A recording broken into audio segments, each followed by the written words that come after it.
성도는 사실 우리의 소속이라고 이야기하면 사실 이 땅에 살아가는 것이 맞죠.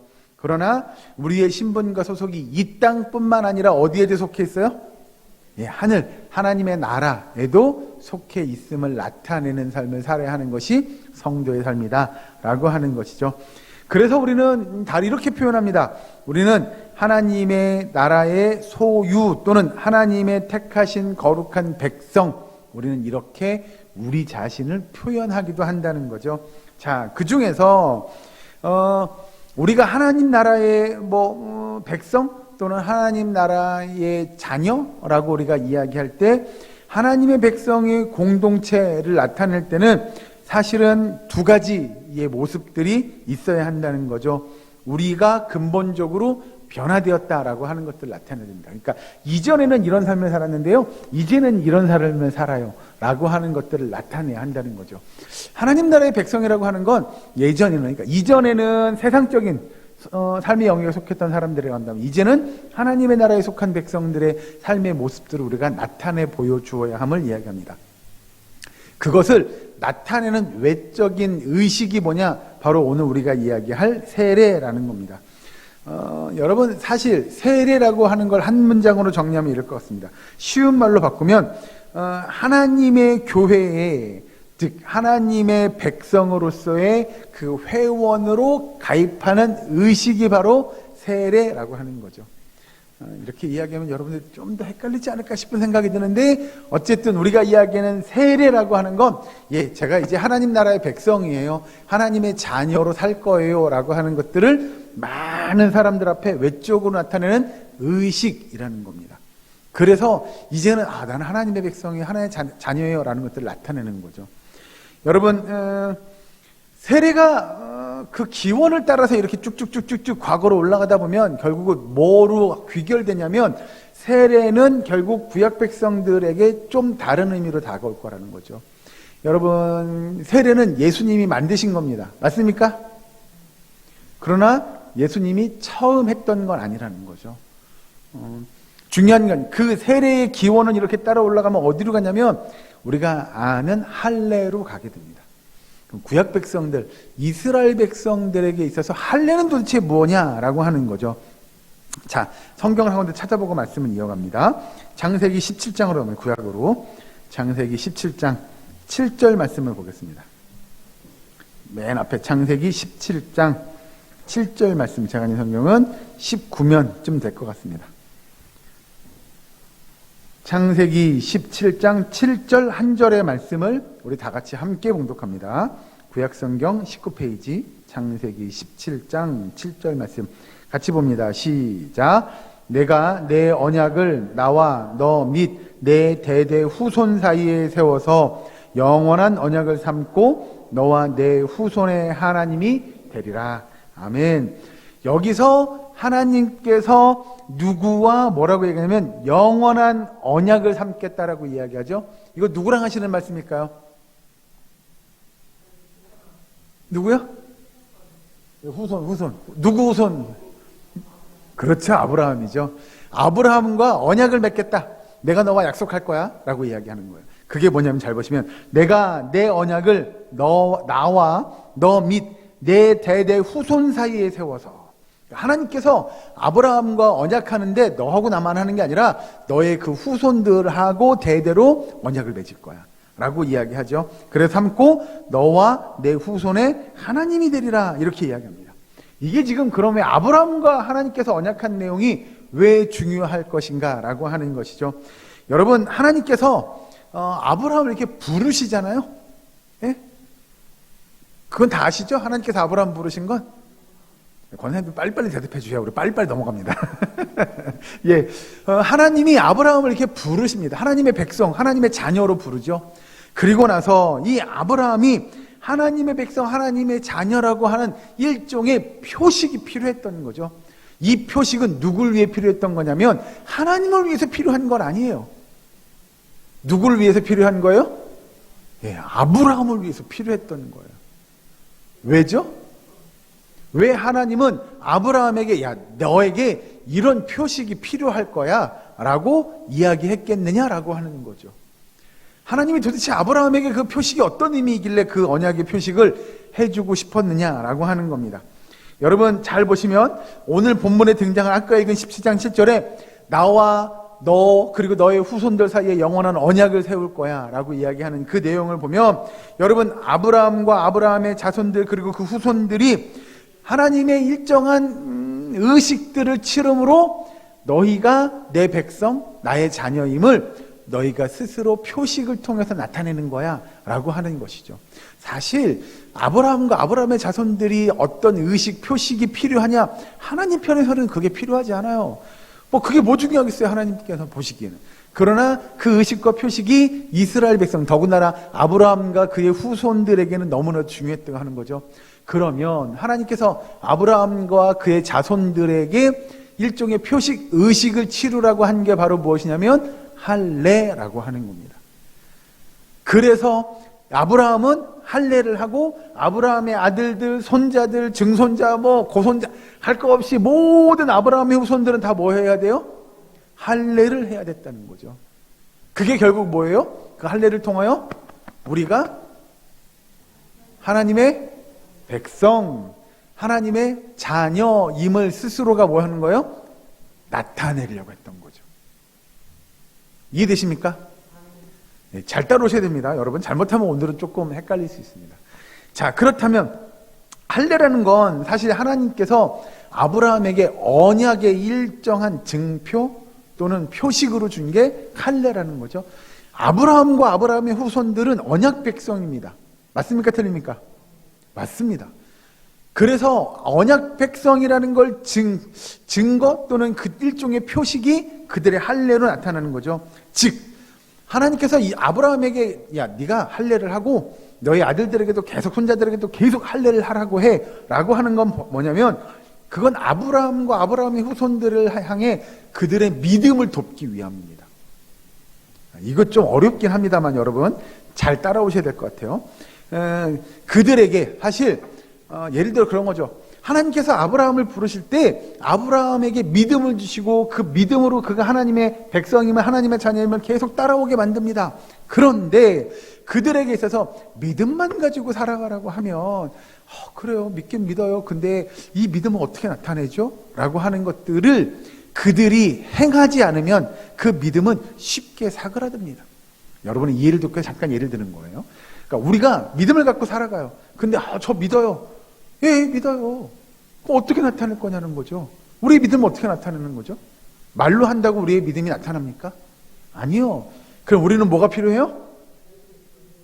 우리의 믿음을 언약. 그거 말고요. 그쪽으로 가시면 안 되는데요. 우리의 믿음을 나타내는 건 뭐가 따라와야 돼요? 언약하고 또 뭐예요, 권사님? 예? 세례. 정답인데. 세례, 그럼 좋아했어요. 세례를 하는 이유는 뭘까요? 목적은 뭐예요? 뭐 하려고 세례하는 거죠? 맞아요, 권사님. 언약 백성 되려고. 언약 백성 대해서 뭐 하시려고요? 하나님의 맏아들. 그쪽으로 가시면 안 될 것 같아요. 조금 이쪽으로 오셔야 돼요. 자, 우리가 세례를 받는 또는 언약 백성이 되는 목적이 결국은 그래요. 나 하나님의 백성, 하나님의 자녀예요. 라는 걸 말로 할 뿐만 아니라 뭐가 따라와야 돼요? 말과 행동으로 따라와야 돼요. 우리의 삶의 모습으로 나타나줘야 되잖아요. 이스라엘 백성에게도 똑같았어요. 야, 내가 너를 택했어. 내가 아브라함을 택했어. 그리고 너희 후손들도 계속 내 민족, 내 백성을 삼아줄 거야. 그래서 너희는 나의 말을 들어야 돼. 내가 너의 나라의 아버지야. 내가 너의 하나님이야. 너희는 내 백성이야. 라고 이야기하고 이스라엘 백성들이 맞아요. 하나님이 저희 하나님이고 하나님이 우리의 아버지시고 이렇게 고백했어요. 그래서 고백으로 그래 맞아요. 우리 하나님이에요. 우리가 하나님 백성이에요만 끝나면 될 게 아니라 그 다음에 뭐가 따라와야 돼요? 삶이 따라와야 돼요. 어떤 삶이 따라와야 되죠? 말씀하신 대로 다 정리하면 우리는 누구 백성이에요? 하나님의 백성이에요. 그럼 어떻게 살아야 돼요? 그렇죠. 우리 선생님 말씀대로 하나님의 명령을 잘 지켜 행하는, 하나님의 말씀을 준행하는 뭐가 따라와야 되냐면 삶이 그 뒤를 따라와야 돼요.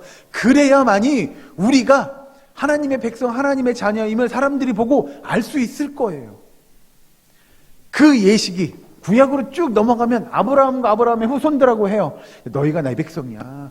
내가 너와 언약을 맺었어.를 이들이 나타내야 돼요. 우리는 하나님의 백성이에요. 하나님의 자녀를 나타내려면 그들이 뭘 하는 거예요? 순종하는 거죠. 뭐에 순종해요? 하나님의 말씀에 순종하는 거예요. 그 중에 그래서 하나님께서 아브라함에게 뭘 요구해요? 그 순종의 결과가 뭐예요? 할례예요. 할례. 예. 이해되시죠? 좀 어려우실 수 있습니다. 그러나 좀 더 따라오시죠. 자, 그러면 혹시 여러분 그런 거 기억하십니까? 다윗과 골리앗 싸움 기억나십니까? 나 처음 듣는 얘기네. 이런 분들은 저 유초등부 때 잠깐 깜빡 젖었던 분들이지 않을까. 자, 다윗과 골리앗이 싸웁니다. 다윗이 골리앗 싸우러 딱 나오면서 골리앗을 향해서 다윗이 이렇게 이야기합니다. 뭐라고 했냐면 할례 받지 않은 사람. 기억나십니까? 예, 골리앗은 할례 받지 않은 사람이라고 다윗이 외칩니다. 그러면 그 뜻은 뭘까요? 그럼요, 정확해요. 저는 골리앗은 하나님의 백성이 아니에요. 하나님의 자녀가 아니에요. 그 이야기인즉슨 바꿔 표현할까요? 그는 누굴 믿지 않아요? 하나님을 믿지 않아요. 그럼 반대로 다윗은요? 그러니까 처음으로 넘어가서 다윗이 골리앗에게 저 할례 받지 않은 사람이라고 얘기하면 나는 어떻단 얘기예요? 나는 할례 받은 사람이잖아요. 그죠? 나는 할례 받은 사람이잖아요. 그러니 할례 받은 나는 어떤 사람이라고요? 하나님의 백성, 하나님의 자녀임을 나타내는 거예요. 저 할례 받지 않는 사람, 나는 할례 받았어. 너는 하나님의 백성이 아니지? 나는 하나님의 백성이야. 라는 것들을 다윗이 이야기하죠. 여기서 다시 넘어가서 아브라함에게 할례를 해. 너는 나의 백성이야. 나의 자녀야. 네가 그 할례를 통해서 그걸 나타내야 돼. 그리고 그 행위를 통해서 결국은 그가 결심하고 작정하는 거예요. 나는 하나님의 백성, 하나님의 자녀예요. 그러니 나는 하나님의 말씀에 순종하고 하나님의 명령을 따라가는 사람임을 그가 할례를 통해서 나타내고자 하는 거예요. 이해되시죠? 자, 그래서 여러분 할례에 담긴 의미들을 좀 살펴봐야 되겠는데요. 먼저 할례는 뭔지 아시죠? 다 어른들이시니까. 특히 남자들의 생식기의 표피를 잘라내는 것, 그거를 우리가 할례라고 합니다. 그러면 왜 하필이면 남자의 생식기의 표피를 잘라내라고 했을까요?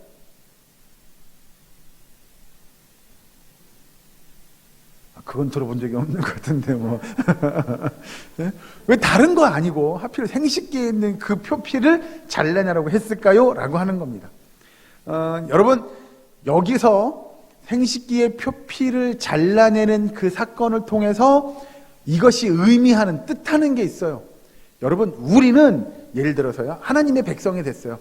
이것과 이렇게 막 단절해야 돼요. 이게 뭐죠? 죄죠, 죄. 그래서 우리의 삶에서 이제 이걸 다시는 내가 이걸 함께 하지 않고 벗하지 않고 내가 죄 짓지 않도록 이 죄를 끊어내는 거예요. 그 의미가 어디 담겨져 있다고요? 할례에 담겨져 있는 거예요. 그러니 하나님의 백성들, 하나님 자녀, 하나님의 명령에 순종해야 된다. 그 중에 다시는 하나님께서 하나님의 백성들에게 뭐와 벗하지 말라고 이야기하냐면 죄와 벗하지 말라고 이야기하죠. 그래서 성경의 표현을 빌리자면 죄의 무슨 노릇이요? 종노릇하지 말라고 가르쳐 주는 거예요. 그래서 우리는 이거 딱 끊어내야 돼요. 그 할례의 의미가 거기 담겨져 있어요. 그리고 또 하나에 보면 여러분 할례를 받았다는 건 그래서 그 죄를 끊어내므로 우리가 하나님으로부터 뭘 받아요? 세례 말고요. 세례 받기 전에 이거 있잖아요. 우리가 이제 할례를 받았어요. 이걸 딱 끊어냈어요. 죄를. 그러면 죄를 고백하고 우리가 하나님 앞에 죄를 아뢰면 하나님은 어떻게 한다고요? 우리를 그 죄로부터 해방시켜주자. 다른 표현으로 바꿀까요? 그 죄의 죄 용서를 받는 거죠. 이게 여러분 할례가 결국은 그래서 구약의 제사제도랑 같이 가는 겁니다. 궤를 같이 합니다. 우리가 하나님 앞에 그 죄, 우리의 죄를 그 제물한테 전가하고 그 제물을 죽이잖아요. 그 죄의 피를 뿌리고 그러면 하나님이 그 죄를 전가시킨 그 하나님의 백성의 죄를 어떻게 해주는 거예요? 용서해 주잖아요. 죄를 전가시켜서 이걸 잡아가지고 피 흘리게 만들고 죽게 만들어서 그 죄를 용서 받는 거잖아요. 예, 우리가 할례 받은 건 이제 끊어내는 거예요. 나 다시는 죄를 짓지 않겠어요. 하나님 그동안 우리가 죄 지었던 건 이제 안 지을래요 라고 하면 하나님께서 그 죄를 우리 기도를 들으시고 그래 내가 너희 죄를 용서해 주마 라고 하나님께서 말씀하시는 의미가 그 할례 안에 담겨져 있어요. 그렇게 놓고 보면 여러분 또 한 가지 이제 살펴볼 것이 있습니다. 이 할례가 가지고 있는 의미는 뭐냐면 둘째로 보면 특히 남자들 생식기의 표피를 잘라낸다고 했잖아요. 남자들의 생식기가 가지고 있는 의미 가운데 한 가지는 무엇이냐면 자녀를 생산하는 겁니다. 그런데 여기서 보면 그 자녀를 생산하는 생식기관의 표피를 잘라내요. 결국 그 이야기는 뭘 상징하는 거냐면 이제 나는 더 이상 뭐 할 수 없다는 이야기예요? 그렇죠? 그걸 겁니다. 나는 더 이상 자녀를 낳을 수 없어요. 를 의미하는 겁니다. 그 상징적인 내포가 거기 들어있는 거죠. 이제 나는 다시는 그 자녀를 낳을 수 없는 몸이 되었어요를 우리가 나타내는 의식이 바로 이 할례 가운데 있는 겁니다. 그러면 여러분 결국 뭐예요? 우리도 옛날에 우리 조상들도 저희 어머니 세대는 아니고요. 저희 할머니 세대는 그랬던 것 같아요. 만약에 한 남자가 결혼을 했어요. 그런데 아이를 못 낳아요. 그러면 이건 마치 어떻게 되는 거예요? 예? 어떻게 된다고요? 칠거제약이요. 그쪽으로 가면 안 되고. 그래서 그 어르신들의 세대는 뭐라고 그러냐면 자녀를 못 낳는 건 마치 뭐예요? 죄인 것처럼 이야기하죠. 예? 그래서 옛날 어르신들은 막 자녀 못 낳으면 어떻게 돼? 소방 맞고 막 우리 그랬던 기억이 있죠. 그러니까 이게 그런 거예요. 그 더군다나 뭐냐면 이제 남자가 문제가 생겨서 자녀를 못 낳아요. 그러면 이제 큰일 난 거예요. 왜 큰일 나죠? 뭘 이을 수 없어요? 이 자손이 없어요. 대를 이을 수 없는 거죠. 네. 그런 의미를 여러분들이 염두에 두시고 지금 여기서 하나님께서 이스라엘 백성들에게 할례를 받을 것을 이야기해요. 행식기의 표피를 잘라내고 그것이 가지고 있는 의미가 이제 저는 더 이상 자녀를 낳을 수 없는 몸입니다를 고백하게끔 하는 그 영적인 의미가 거기 담겨져 있다는 거죠. 자, 중요한 건 이제 하나님께서 그 할례라는 의식을 통해서 아브라함을 통해 태어나는 모든 하나님의 사람들은 아브라함이 직접 생산한 아브라함의 혈통의 자손이라기보다는 이제 그들을 하나님께서 허락하셔서 하나님의 백성, 하나님의 자녀로서의 그 혈통과 계보를 따라가게 함을 나타내 주는 거예요. 그러니까 이렇게 보면 여러분 중요한 겁니다. 우리가 이야기하는 믿음의 조상 아브라함은 믿음의 조상이 맞잖아요. 그게 예를 들어서입니다. 우리 권사님들 조상입니까? 아니죠? 왜요? 우리는 그런 거 있잖아요. 저한테 물어보면 저는 한양조 씨 29대손 이런 거 이야기하잖아요. 그 이렇게 올라가면 시조 할아버지가 있다고 이야기해요. 그분이 아브라함입니까? 그렇게 따지기 힘들겠죠? 그러니까 이게 뭘 이야기하냐면 아브라함이 이제 후손을 낳을 거예요. 그러나 그 생식기의 표피를 잘라내므로 네가 낳는 후손이 너의 육의 후손만 아니라 뭐의 후손도 포함돼요? 영의 후손들도 포함될 거야. 그건 네가 잘해서가 아니라 그런 의식을 통해서 하나님께서 그들도 아브라함의 계보를 잇는 믿음의 후손들이 다 누구 자손이에요? 예, 하나님의 자손이에요. 하나님의 백성이라는 걸 나타내기 위함이라는 거죠. 이해되십니까? 예, 이건 여러분 되게 좀 중요합니다. 어렵기도 하지만. 그래서 아브라함에게 그 할례를 받게 만드는 건 여러 가지 중요한 의미들을 내포하고 있다는 거죠. 자, 중요한 것 한 가지 여러분 아실 것 같아서 이건 질문 하나 하죠. 이스라엘 백성을 아브라함의 후손, 아브라함의 아들, 손자들 중에 할례를 받게 만듭니다. 맞죠? 며칠 만에 할례 받죠? 4일. 4일? 7일? 자, 의견이 우리 거수로 한번. 나는 4일도 아니고 7일도 아닌 것 같다 한번. 4일 만에. 예? 8일 만에. 맞아요. 8일, 손으로 이렇게만 하셨어요. 8일 만에. 그럼 왜 8일일까요? 그런 생각은 안 해보셨죠? 예, 세상에 태어난 지 8일 만에요. 왜 하나님께서 아브라함의 특히 후손들에게, 아브라함은 아니에요. 아브라함의 후손들에게 태어난 지 8일 만에 할례를 받으라고 이야기했을까요? 아, 그렇죠. 막 태어나면 조금 그렇죠. 할례하기가. 그러니 8일 정도는 지난 다음에 하면 좋겠다. 뭐 이런 거. 왜요? 그러면 돌진하고 하면 더 안전하지 않았을까요? 분명히 하나님께서 뭔가 의미하거나 의도하는 내용이 있었겠죠? 그러니까 다른 날도 아니고 난 지 8일 만에 이렇게 이야기합니다. 예, 예, 그렇죠. 왜 8일이냐라고 이야기한다면 이 8은 사실 여러 가지 의미를 담고 있는 성경적인 숫자입니다. 여러분 혹시 기억하십니까? 예수님께서 부활하신 날이 언제인지 기억나십니까?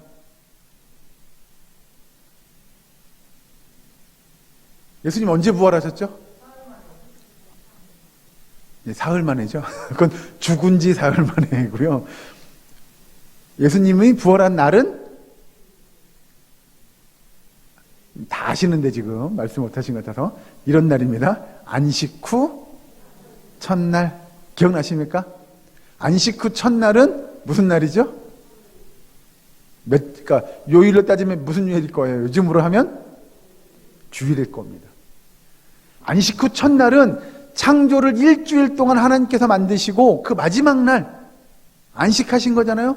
안식 후 첫날은 그러면 몇째 날이에요? 8일이에요. 8일. 8번째 날이 되는 거죠. 여러분 이거 잊으시면 안 됩니다. 아니요. 7일 동안 창조하시고 예수님께서 그 부활하신 날이 안식 후 첫날 이렇게 이야기하잖아요. 8일 만이에요. 예수님이 7일 동안 창조하시고 예수님 부활하신 날 안식 후 첫날이에요. 그럼 왜 예수님께서 부활을 하필 안식 후 첫날 했을까요? 그 8이라고 하는 숫자, 안식 후 첫날이라고 하는 의미가 가진 것이 있었죠.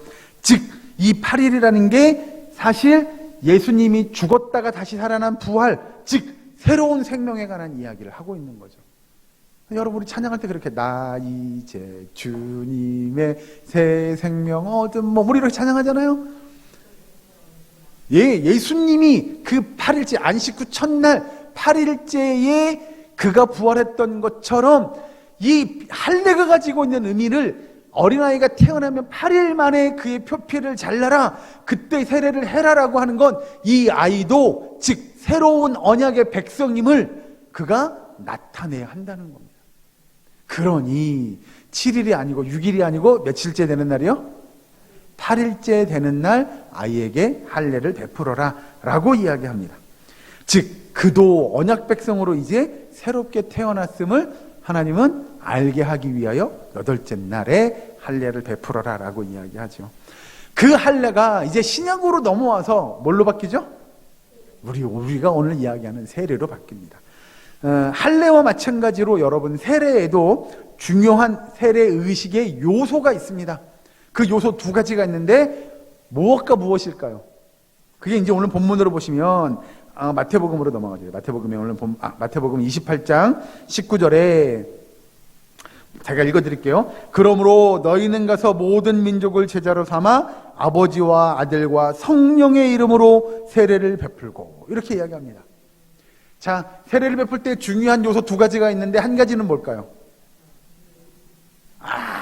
권사님 누가 대답을 하셨어요. 이 세례 가운데 2가지 요소가 있는데 세례의 중요한 첫 번째 요소는 뭘로 하냐면 물로 한다는 겁니다. 그리고 2번째 하나 더 중요한 요소는 뭘까요? 예, 성령으로 말고 방금 읽었잖아요. 예, 그 앞에도 있잖아요. 아버지와 아들과 성령의 이름으로. 즉 이 아버지와 아들과 성령, 우리는 이 세 분을 뭐라고 표현하죠? 삼위 하나님의 이름으로 세례를 베풀어라 라고 이야기하죠. 그러면 먼저 첫 번째로 왜 물일까요? 그런 상상 안 해보셨습니까? 우리가 세례를 베푸는데 물로 안 하고 그런 거 있잖아요. 포도주? 예를 드는 거예요. 포도주를 하면 더 의미 있지 않을까요?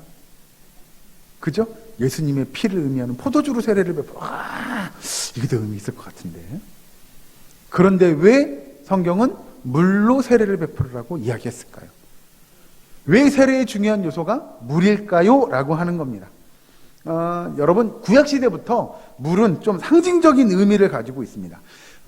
구약의 대제사장들이 제사를 드리러 가기 전에 뭐부터 하는지 아십니까? 제사를, 이제 막 제사 드리러 들어가야 돼요. 지성소를 들어가고 성소로에 들어가야 돼요. 제일 먼저 뭐 하는지 아십니까? 그렇죠. 손 씻고. 왜 손을 씻을까요? 더러운 거다. 더러운 거다. 그렇지. 제사장의 손이 좀 그땐 더러웠던 것 같습니다. 예, 이것도 상징적인 의미가 있는 겁니다.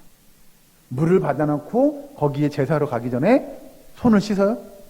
이건 뭘 의미하는 거죠? 예, 우리의 죄를 씻는 의미가 거기 들어있는 거죠. 예? 여러분, 그래서 지금도 그 성당, 천주교, 거기 가면 입구에 이렇게 물 받아놓습니다. 여러분. 예. 아무튼 그 제사의 의미들, 이 제사장이 그래서 제사를 드리러 우리의 죄를 고백하고 하나님께 그 죄의 용서함을 받으러 가기 전에 먼저 손을 씻어요. 이건 우리의 죄를 씻으러 가는 의식임을 먼저 나타내는 거죠. 그래서 물로 씻는 행위는 죄를 씻는 것에 대한 상징적인 행동, 그 의미를 담고 있었던 거죠. 그래서 여러분, 우리가 이야기할 때 아까 말씀드린 대로 물로 죄를 씻듯이 우리는 예수님의 보혈의 피로 신약에 와서는 그 보혈의 피로 씻김을 받는 일들이 필요한 거죠. 우리가 물로 세례를 받는 건 그래서 상징적인 의미가 있는 거예요. 구약 제사장이 물로 손 씻은 다음에 그 죄를 용서함 받기를 원했던 것처럼 우리는 예수님의 보혈의 피로 우리는 이미 다 죄 용서함을 받았으나 우리가 세례를 받음으로, 그 물로 세례를 받음으로, 저는 죄로 씻김 받은, 제가 용서함 받은 하나님의 언약 백성임을 나타내는 그 의식 가운데 그래서 물로 세례를 주는 거죠. 그리고 또 한 가지 보면, 여기 말씀 보고 넘어갈까요? 요한복음 한번 읽어보고 넘어가겠습니다. 요한복음 7장 38절의 말씀을 봅니다. 요한복음 7장 38절 말씀, 신약성경 157페이지에 있습니다. 요한복음 7장 38절 말씀 같이 봉독합니다. 시작. 나를 믿는 자는 성경의 이름과 같이 그 배에서 생수의 강이 흘러나오리라. 아멘. 여기서 뭐가 흘러나와요? 생수의 강. 생수는 뭘 의미하죠? 물이죠, 물. 예? 맞잖아요. 그 물이 흘러나온다. 여기서 이야기하는 생수의 강은 뭘 의미하는 걸까요?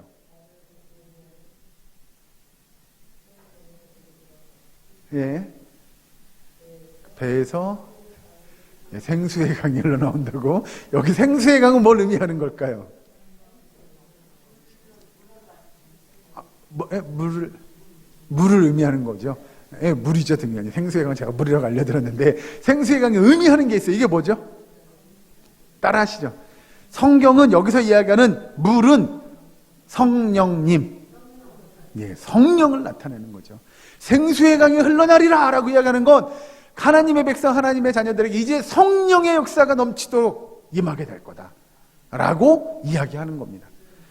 그래서 여러분 여기서 보면 물로 세례를 받는다는 건 결국 우리 안에 누구의 역사가 넘칠 거예요? 예, 성령의 역사가 넘칠 거예요. 성령님이 우리 안에 함께 하실 거예요. 성령이 나의 삶을 주관하실 거예요를 나타내는 게 물로 세례를 베푸는 거예요. 구약에는 그 할례를 통하여 그 표피를 자름으로 나타냈다고 한다면 신약에 와서는 물로 세례를 베푸는데 그 성령의 역사가 임하게 될 거다라고 이야기하는 거죠. 이게 물로 세례를 받은 자는 이제 이런 고백을 하는 겁니다. 그래서 하나님께 죄 용서를 받은 자, 하나님께로부터 의롭다함을 받은 자, 하나님과 연합된 자, 하나님의 자녀가 된 자, 성령님으로 거듭난 자임을 나타내는 게 우리가 하는 세례의 의식에 포함되어져 있는 의미들이라는 거죠. 자, 그렇다면 물이 그런 의미라고 한다면 한 가지 더 뭐가 남았죠? 아까 뭐라고 그랬죠? 성부, 성자, 성령 이 삼위에 대한 내용을 세례를 베풀 땐 그래서 성부와 성자와 성령의 이름으로 우리가 이렇게 세례를 주지요. 여기서 삼위의 이름으로 세례를 준다라는 건 두 가지의 측면으로 봐야 됩니다. 먼저는 세례를 받는 사람입니다. 그리고 두 번째는 세례를 주는 자가 어떤 의미냐면 서로 연합된다는 의미예요. 그래서 성부와 성자와 성령의 이름으로 목사가 세례를 베풀긴 하나 이 세례를 주는 건 목사가 주는 게 아니라 누가 주는 거예요? 삼위 하나님이 주는 거잖아요. 그 삼위 하나님이 이제 그 세례를 받는, 세례받는 자와 함께 뭐 한다는 이야기예요? 함께 하신다. 연합한다. 그 삼위 하나님이 이 사람과 함께 할 거다. 저도 하나님과 그 삼위 하나님과 함께 하는 믿음의 삶을 살겠어요. 라는 것을 나타내는 의식이 세례라고 하는 겁니다. 여러분, 그래서 여러분, 삼위 하나님과 연합된 사람임을 나타내는 그 의식이 세례식이고, 아까 구약에서 보면, 우리가 그 할례를 통하여 나 하나님의 백성이에요. 하나님이 나와 함께 하시는 거예요. 내가 하나님의 말씀에 순종하는 삶을 살 거예요. 라고 하는 것들을 나타내기 위하여 할례를 받았던 거고, 오늘날은 세례를 통하여 그 의식을 이어가는 거죠. 여러분, 우리는 하나님과 한 몸으로 연합되어 있어요. 라고 하는, 우리는 하나님의 사람이에요. 나는 하나님의 백성이에요. 나는 하나님의 자녀예요를 나타내는 중요한 의식이 세례식이라는 거죠. 그리고 우리 안에 그래서 그 삼위 하나님이 함께 하는데 예수님께서 오시고 가시면서 이렇게 이야기하죠. 내가 가고 대신 누구를 보내줄 거야. 근데 그가 영원토록 너희와 함께 하실 거야를 예수님께서 말씀하십니다. 그 성령님이 그래서 우리 안에 내주하실 것이라고 하는 것들을 우리가 믿음으로 고백하게 되는 것이죠. 그래서 여러분, 중요한 것 한 가지를 보시면 좋겠습니다. 여러분, 세례는 너무나 그래서 중요한 겁니다. 그러나입니다. 세례는 중요하나 세례 자체가 우리가 세례 받으면 아니지 구원받았어 라고 이야기할 것이냐? 그렇지만은 않다는 겁니다. 세례는 구원받은 백성들이 저는 구원받았어요 라고 하는 것들을 나타내는 의식은 될 수 있어요. 그러나 그 의식 자체가 우리를 구원해 주냐? 그렇진 않다는 겁니다. 이해되시죠? 제가 늘 수차례 강조해서 말씀드리지만 구원은 무엇과 관련이 있다고요? 죄송합니다. 아이고, 저도 한번 해야 될 것 같아요. 구원은 무엇과 관련이 있어요? 구원은 오직 무엇으로 말미암아요? 믿음이죠, 믿음. 그 믿음을 고백한 자들이 받는 게 세례고, 세례 받았다고 우리가 다 구원받는 건 아닐 거라는 겁니다. 이해되시죠? 이게 조금 어려운가요? 근데 이거 너무 중요한 개념인데요, 여러분. 처음부터 하나하나 차근차근 좀 시간이 가더라도 확인하고 넘어가죠. 저와 여러분은 구원받은 하나님의 백성인 줄로 믿으시기 바랍니다. 우리는 어떻게 구원받죠? 믿음으로요. 우리가 믿음을. 저 하나님 믿어요. 저 예수님 믿어요. 그래서 예수님께서 하나님께서 언젠가 저를 구원해 주실 것이라고 하는 저의 믿음이 저 안에 있어요. 이걸 다른 편으로 뭐라고 이야기하냐면 우리는 이걸 구원의 확신이라고 이야기하는 거예요. 그래서 우리는 구원받은 백성이잖아요. 그래서 이제 전 구원받은 백성이 되었으므로 저는 많은 사람들 앞에 제 삶을 증거하고 나타낼 거예요. 제가 하나님의 백성임을 나타낼 거예요 라고 하고 그 의식을 치러요. 그게 뭐예요? 세례예요. 세례 의식을 통해서 제가 하나님의 백성임을 많은 사람들 앞에 나타내고요. 많은 이들이 제 삶을 보게 만들 거예요.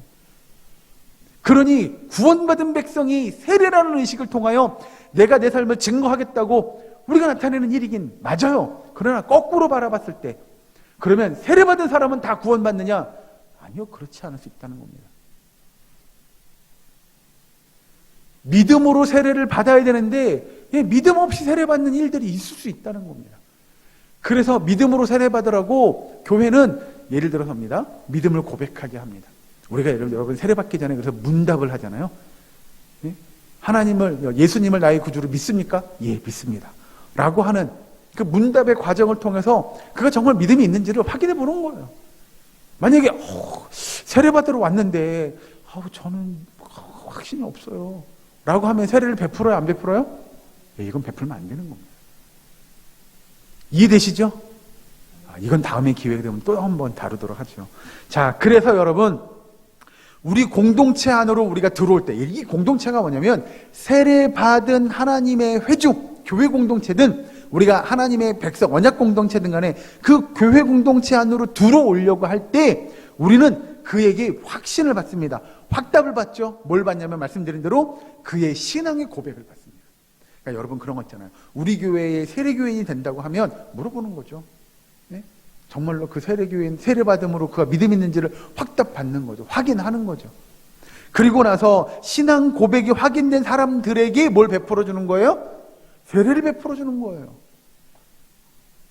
자, 그리고 밑에 가서 또 이어서 보면 여러분, 우리가 가고자 하는 그 하나님의 백성으로서의 삶을 살아나가는 그 은혜의 길에서 참된 안식도, 그 의식이 있어야 돼요. 그래요. 전 하나님의 백성답게 살아가려고 하는 그 열심이 있어야 돼요.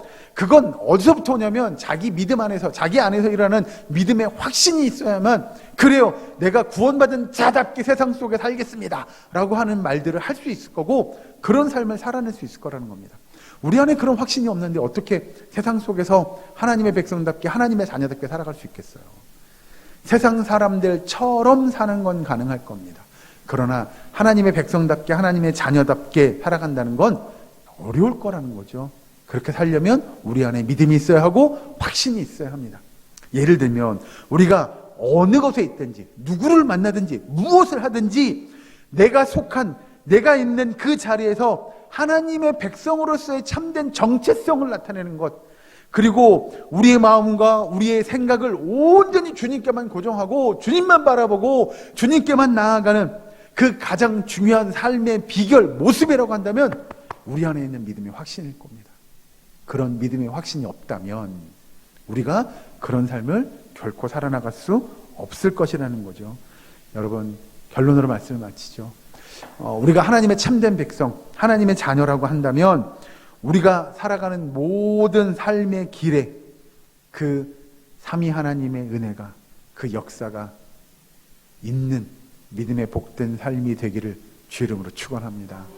그 모든 역사는 어디서부터 나오느냐? 우리의 믿음, 우리의 확신에서부터 나올 겁니다.